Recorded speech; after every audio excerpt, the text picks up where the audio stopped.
Before we go on a little tour of the UX7 UV DTF printer, I want to go ahead and give you some tips and tricks.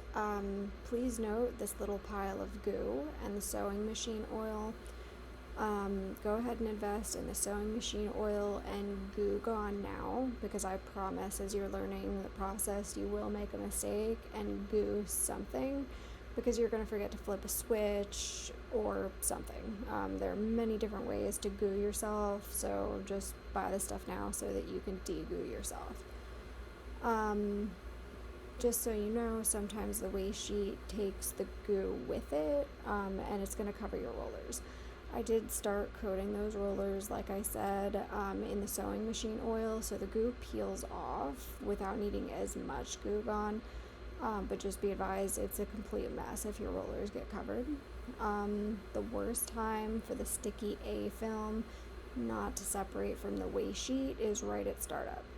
I'm sure that has something to do with the air hitting that seam and it basically sitting and getting dry while it's waiting to be used. I always waste an inch or two of film at startup to make sure it's separating correctly, and then fix it if it's not. The way to fix that is you just have to press the sticky back down to the A film and just run it until it runs correctly again. If you're just letting the machine run and you're not really paying a whole lot of attention to it, listen out for weird noises. It makes the same noise on repeat. So if you hear an odd sound, you're getting covered in goo, I can almost promise you. Also, the waste sheet sometimes sticks to the rollers even without goo being stuck to it because of static electricity. And then that can suck that sheet under the print head. All sorts of bad things can happen. So I covered that roller that it sticks to sometimes in sewing machine oil as well. And it fixed that problem. So that is the two rollers that the waste film touches just cover sewing machine oil. It's very fine, very slick. It's only a little bit greasy to the touch, and it lets everything just slide through. And for the most part, adjusting a handful of things has erased the problem with the goo, so I can print for 5 and 10 feet at a time. The max print width is pretty solidly 11.8 inches, which takes it all the way to the edge of the sticky part of film A. It doesn't start at the opposite edge of the sticky, and that's probably where that extra 0.2 inches is lost. I've tried setting a negative margin, which didn't work, so if you figure out how to get it to start printing close to that first edge, please let me know in the comments. The RIP software has a hard time with more than 3 separate object files on one print job, and even then it processes super slow. Like, we're talking 5-10 minutes, and if it goes more than 10 minutes, the print will just fail. And that can make gang sheets kind of interesting if you can only put 3 images. So what I've found is that if you get into Photoshop and create your gang sheet in Photoshop and then port it over as just one image, even if it has multiple objects within the one image, it's fine. As far as Photoshop, if you don't have it, the techs actually can install it for you remotely. So to recap, a bunch of the same object, totally fine. So you can do a gang sheet of 10 of the exact same image and have no issues. But a bunch of different images from different files is a problem. So it would have to be a bunch of different images in the same file, and then it's not a problem. So putting it into Photoshop is an extra step, but trust me, it's faster than waiting on the RIP to import, if the RIP will do it at all. Another tip is that it has a pretty heavy ozone plastic smell. I have a 4-in-1 HEPA air neutralizer with UV and an ionizer. It neutralizes the smell when it's turned off, but when it's running, it stinks. So now let's go ahead and start our video. We're gonna rewind.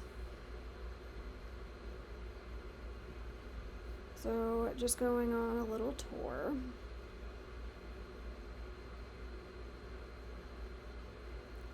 Sewing machine oil, the plugs, the ink, the e-stop button. So this is B film. Please note how nice and even it's aligned there.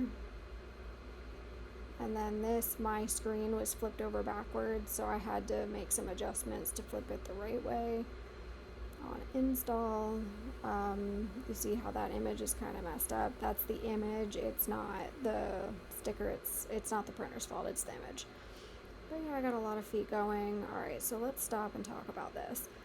So this silver button, double line here, and on the switch in the back of the printer, they both need to be facing to the double line. If it's to the center line, it's off. If it's to the white line, that's basically neutral and will allow you to pull film through.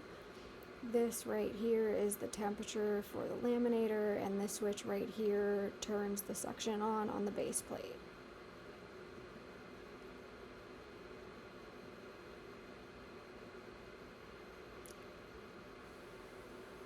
Alright, so just getting around it because this thing's huge.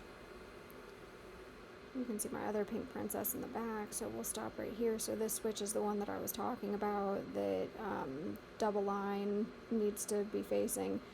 The center is off. The single line actually makes it roll backwards. So if you have a double line in front and single line in back, the roller keeps changing directions and it creates a goo mess. So make sure that they're both facing the double line. You want to make sure these rollers are nice and tight.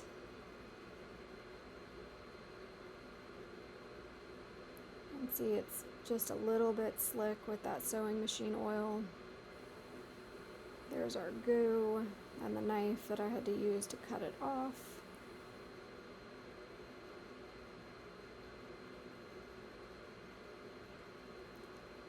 And there it is going backwards.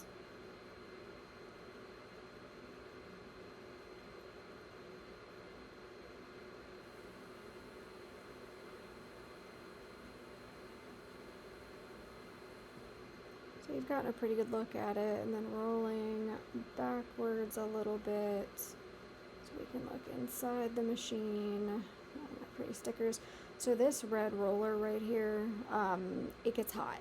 So I can touch it without getting burned, but it's a little bit uncomfortable to touch. But the metal around it definitely gets really hot, so don't touch it.